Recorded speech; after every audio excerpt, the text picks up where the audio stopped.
Yo guys, what up? We're gonna take a quick ride in the GTI today on this nice, humid summer morning. Wait a minute. Wait, where is the GTI? I don't even see it. The only thing that's here is this Mustang. That's weird. I could have sworn that... Oh, that's right. I forgot to tell you guys. I traded in the GTI and got a Mustang Ecoboost.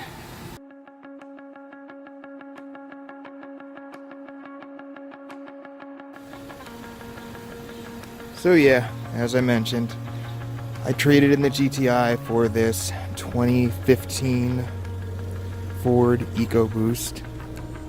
This is the premium trim. Has about 29,000 miles on it. I picked it up from CarMax.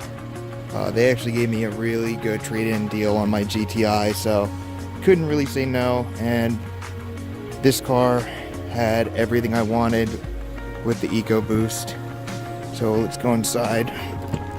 So like I said, it's got the premium trim, so it's got the leather seats, the navigation.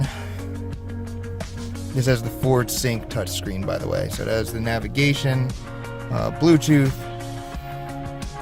dual zone climate control, push start. I don't know if that actually comes in the base or not, but it has a push start. It has, by the way, this is also the automatic. I purchased an automatic, and this has the different modes as far as performance goes. So it has one. Alright, so these toggle switches, actually, let me show you those first. These switches right here, one says this is for mode. This handles like performance as far as how aggressive the car shifts and how much power it puts down. This handles the steering, and this is for traction control. And finally, this is for your hazards. So if you flip the mode for handling, or shifting I should say, and handling too. If you look up here, when I press it, this screen will come up, and right now it was in normal. You press again, it goes to sport, which makes it shift a little bit more aggressively. And then finally you have track mode, which cuts the traction control off, and it's for, you know, driving on the track essentially. And then the last one is for if it's like snowing on the ground, or it's raining, or the roads are slick and conditions aren't ideal. And then if you click the next one, you have normal mode, normal steering. Sport mode gives you stiffer steering, and then comfort, which makes the steering a little bit like loose and sloppy if you just want to drive comfortably. But yeah, this is the center console, and I really like how well put together it is. It's very aesthetically pleasing. You have the dual zone climate control switches here, which turn everything up and down on. I'm not gonna turn it on because it's gonna blow into the microphone. But yeah, that handles the climate control. It's got the heated and air conditioned or cooled seats. I really like these knobs too. They're very solid, a little bit heavy. Like, they feel very sturdy and very genuine. They don't feel like crappy plastic or anything. And then moving on, mine came with these analog gauges for the oil pressure and the boost pressure. This is something I was specifically looking for when I purchased this car. I wanted one that had these. And then it has this pseudo carbon fiber finish on the trim, which is nice as well. You have the Mustang badge since 1964, the anniversary edition, I believe. In addition, the cup holders actually have colored accents. Colored accents around them that light up and they turn purple. Maybe I'll make another video that shows them. In addition, this Mustang badge on the door line, on the door frame, lights up purple too to match it. And then the door handle also has light purple light accents. I'm not sure if you can change the color of them or not. I'm gonna look further into that, but yep. And then this is the instrument clusters. So you have your tachometer, speedometer, information center. So that shows that right now it's on fuel economy. You click over here, you can go to gauge mode, and that gives all these, fuel to air ratio, cylinder head temperature, inlet air temperature, a bunch of different things. If you shift, click down here, you can go to track apps. It actually has an acceleration timer. So you can do 0 to 60, 0 to 100, eighth mile, quarter mile, all that. And then it actually stores it. So if we go to down here, results, all-time best. So the best 0 to 60 I've gotten so far is a 6.2, and that was with the AC on, and it was 89 degrees out, so temperature wasn't ideal. Still not bad, but I'm going to get down to 5.7 or 5.5. That's what they say you should be able to get on this stock. But that's about it. Got driver assist. It's for the parking, all that stuff. Go to settings. This is what I'm going to look at later. But anyway, yeah, so over here you have your exterior light control, automatic, this, and you get the idea. And then you got the fog lamp light button. Fog light actually comes on over here. I thought there was going to be like a light right there that would illuminate, but it illuminates over here to let you know the fog light's on. But yeah, that's about it. We'll look under the hood real quick. Ugh.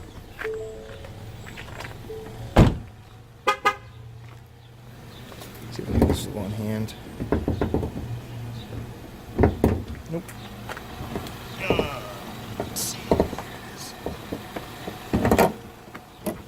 So, comes with a 2.3 liter EcoBoost inline 4 with a twin scroll turbocharger, capable of putting out 310 horses, 320 foot-pounds of torque at the crank, that is. It does have bi-xenon headlights and LED fogs, which is pretty cool. This one also came with 19-inch blacked out alloy rims, and I believe this actually has the GT brake couplers too. Don't know though, but yeah. And come around the back, you've got your backup camera up here and your dual exhaust tips down there. But yeah.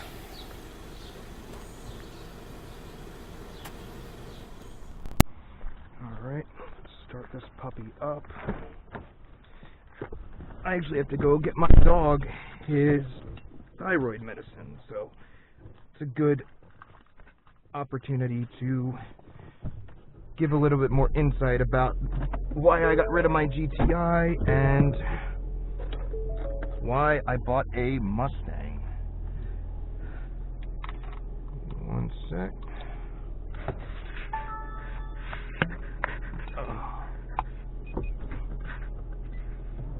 Put the seat down. That's probably a little bit better. But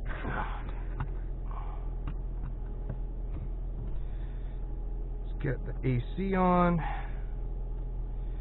Oh, I forgot to mention in the earlier footage I took, it's the Mustang Ecoboost Premium, and it also has the performance package in it, which is why I get these analog gauges, the black rims with the Pirelli tires, and I believe they're Mustang, the same brakes that are on the Mustang GT. So that's pretty cool. That's actually what I was looking for. I really wanted these gauges, and that was kind of non-negotiable when I was looking at the Mustang Ecoboost. So yeah, it also has, in addition, it has the limited slip differential, and I believe that's it. But yeah, so I gotta go drive over to the vet to get my dog's medicine. In the meantime, I figured I would give a little bit of insight as to A, why I got rid of the GTI, B, what my options were as far as a new car, and finally why I settled on the Mustang Ecoboost Premium. So first off, with the GTI, my Mark 6 GTI was a great car, had it for a solid 5 years, had a ton of experiences with it, you know, drove it cross country, and tuned it, did a lot of stuff to it, made it really fun. But after 5 years of owning it, and after a full 10 years of driving the Golf platform, I became kind of bored with it. And I was at a crossroad where either A, I had to just really, what's the word? Why am I drawing a blank? Really commit to the car if I was going to, you know, put a KO4 turbo in the GTI, or do a methanol injection or something crazy where it really wouldn't be feasible to go back to stock. Or the other route was to trade it in as it was and get a new car. So I decided I wanted to get a new car, and I decided to trade in the GTI. Wasn't really sure how much I was going to get for it because it had been in an accident, but regardless, I found a dealer that was willing to give me a really great trade-in value for it, all things considered. But to rewind, what were my options as far as what I was going to trade the GTI in for? So right off the bat, like I mentioned, I was just becoming bored with the Golf platform. I've been driving them since high school, and I wanted something different. So right off the bat, the Mark 7 GTI was not an option. I considered the Golf R, even though it was a Golf platform, it was something that I'd never experienced or driven before. But the only difference is really with the Golf R was the 4Motion all-wheel drive and the, you know, super high-powered turbo engine they had in it that was basically the TSI engine on steroids. But honestly, I really, not to hate on the Mark 7, but I really just I'm not a big fan of the look of it. Especially the back end, it's a little bit too rounded. So that I decided that all that factored in with the price point of them, it just wasn't something I was really down with. So no Golf R. My other 3 or 4 options I was considering were the Audi TT, the Audi S3, the Audi A6, the Subaru WRX, and the Mustang Ecoboost. So I took a look at the Audi S3 and I liked it, but I don't know, it didn't wow me. I liked it, but I wasn't like, whoa, I really enjoy this. Took a look at the Audi A6, and it had the 3.0 supercharged 6-cylinder. It just wasn't very quick. It just seemed like a giant. It just not only looked like a boat on wheels, but it also handled like a boat on wheels. And I know it's not a performance car, it's not a sports car, but I was expecting a little bit more oomph from it, and I didn't get that, so that was scratched. The Audi TT, I loved it, but it just, for what I was paying for it, I just wasn't getting enough, and I really wanted a car that had all the technology that my GTI was lacking, that made it feel very dated. So finally I tried the Subaru WRX with the CVT. Did not like it. The CVT, if you know, well, if you're watching this, you probably know how boring a CVT can be. So that was not an option. Then I checked out the Mustang Ecoboost. I drove a convertible. I wasn't planning on getting a convertible, but I test drove one. And aside from the fact that it was a convertible, I actually really liked how it handled. I wanted an automatic Mustang, and I test drove it, and it was really responsive. I raised an eyebrow at an automatic because it's not like a DSG where the shifts are lightning quick, but they're pretty damn quick for, you know, a full-fledged automatic transmission. Ford did a pretty good job with this one. But regardless, I test drove it, decided to not make any impulse decisions. Not only did I not want a convertible, I wanted a fastback, but I also didn't want to make a snap decision right there. So test drove it, slept on it for a week, still was jonesing for it. I still had the desire to drive it again. So I drove to a local CarMax, and they had, well, the car I'm driving now. This is the one I purchased from CarMax. It was an Ecoboost Premium with the performance package. Had everything I wanted. I test drove it and got the same good feeling from it. So I ended up purchasing it, trading in the GTI. They offered me $9K for it, which, based on the mileage and the condition, that wasn't really a bad trade-off. I gutted some of the parts off it that were aftermarket, replaced them with the OEM. So, all things considered, not a bad trade-in. So, ultimately, that's what I decided on. The reason I like the EcoBoost is because it's a real drive car. It's turboed. I know some people who are, Mustang purists and are going to say, oh, not only is it not a GT, it's a 4-cylinder, but I'm not looking at it from a Mustang perspective. I'm just looking at it as a car that's fun to drive, that's semi-practical. And I guess with that, I'm going to go into why I didn't purchase a Mustang GT or a Mustang V6. So I'll start with the GT. Well, it would be awesome to drive a GT, and I would love it. Nothing would beat that exhaust note and that, getting thrown back into your seat by that high-powered V8. It just wasn't practical for me. I needed a car that had some semblance of a decent fuel economy. I still have the Jeep Wrangler, and with that 4-liter, that's my, terrible mileage, lots of fun car. So I wanted something that was getting good mileage, but was still fun and engaging for a daily driver or to take on trips. So the V8 was out for that reason. Also, it was a little bit too high on my price point to find one that was really in good condition, and that was fire truck, and that had all the options that I wanted. So the GT was out for that reason. Also the insurance, but yeah, it was out for that reason.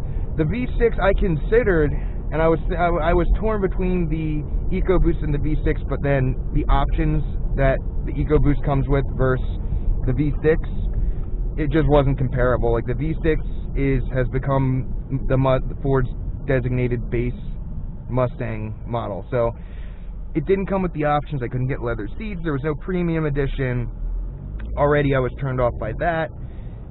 In addition, it not only is heavier with the V6, it puts out it's not much, but it's like 10 horses less than the EcoBoost. So when you factor in that, as well as the power to weight ratio, it's understandable why you wouldn't go with a V6 unless you really had to.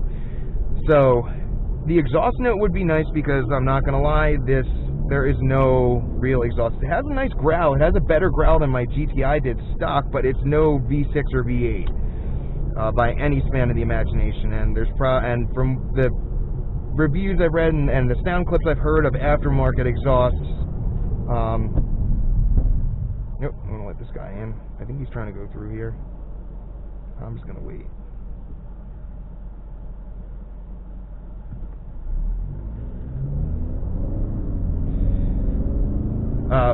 Crap, what was I saying? Oh, yeah, so the power to weight ratio also just kind of, it just made me want to get the EcoBoost and sacrifice the exhaust note.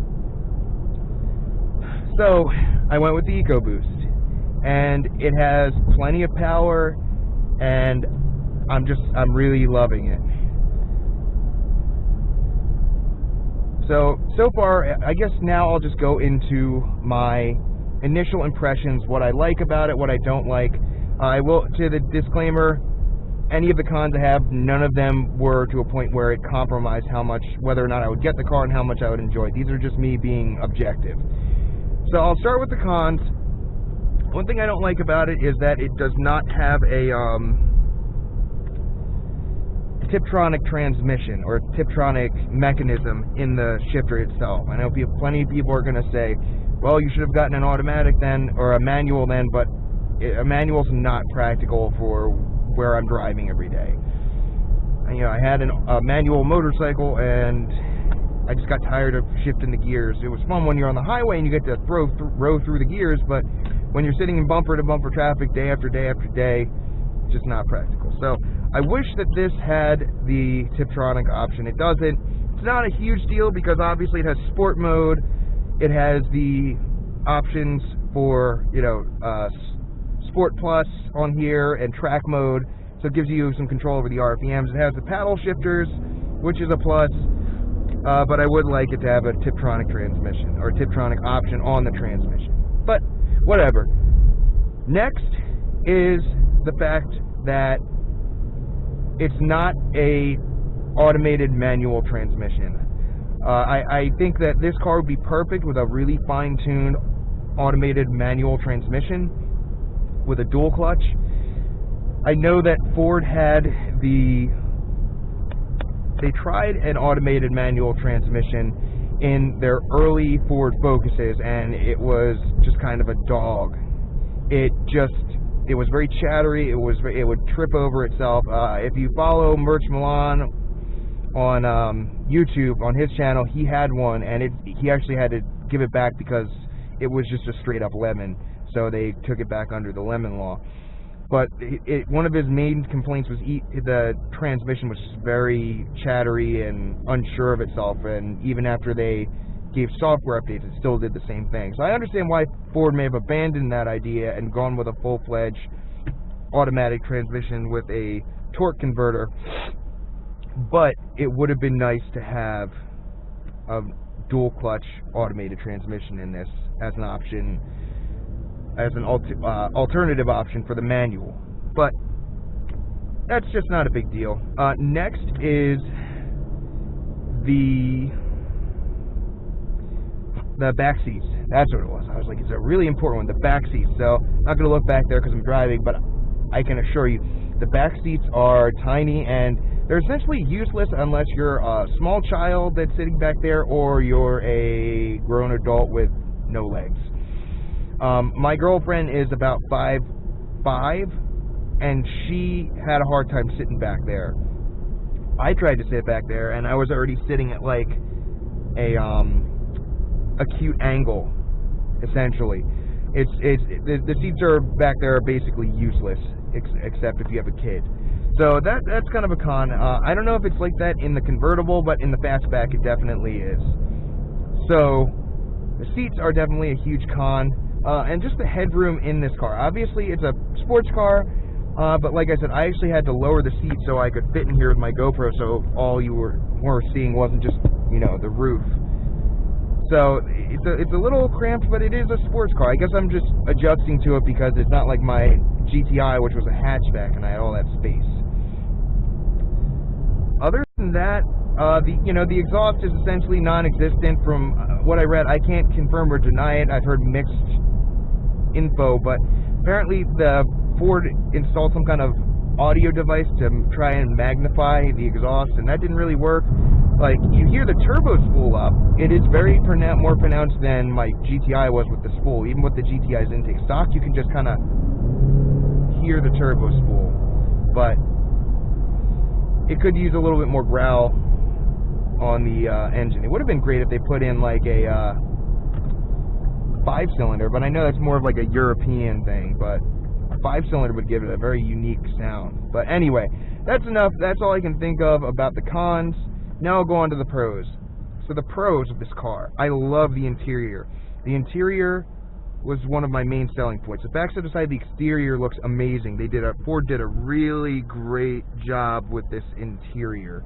Almost everything is some kind of fabric or foam. I think this door, I can't tell if this is plastic. It might be plastic, or it might have a little bit of layer of cloth over it. Either way, it's really solid. I don't really see this making any creaking sounds further down the road. And the car's already 2 years old because it's a 2015.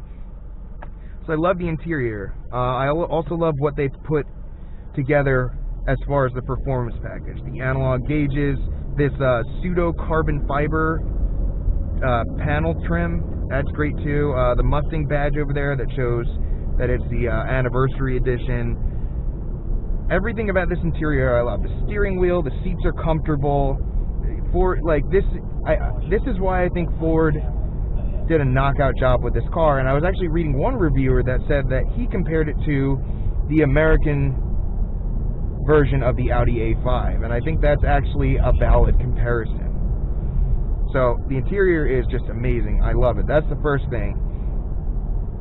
Second thing I love is that it has a limited slip differential and it is rear-wheel drive.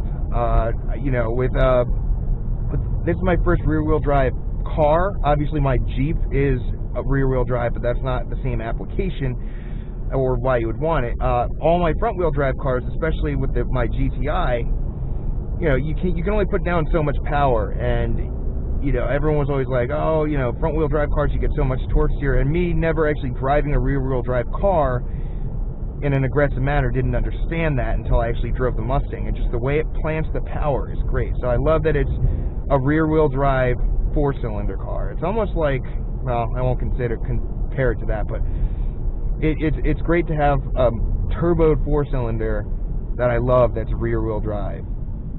So the rear-wheel drive, the limited slip is great. I love the options that it has because it is an automatic. I love that it has, you know, the different modes for performance. You have the drop it into sport on the shifter. You've got the paddle shifters. It has a great array of options to shift and have control over your car. Obviously, it's not going to be on par to a manual, but for what it is, it's got a pretty good array of options. Next, I do love the infotainment center. It's really user-friendly. It's very aesthetically pleasing. Everything's in the right place. To compare it to the GTI, like the GTI was very you had to go through different commands to get through to even just change the volume and stuff on it and change the presets and whatnot. On this, it's very leveled out. Like, you've got the volume, you got the tuning knob. Yeah, it's a great infotainment center. It's got the navigation. Also with the Ford Sync, when I do go to make a phone call, it just syncs itself literally up to my phone and transfers all the information.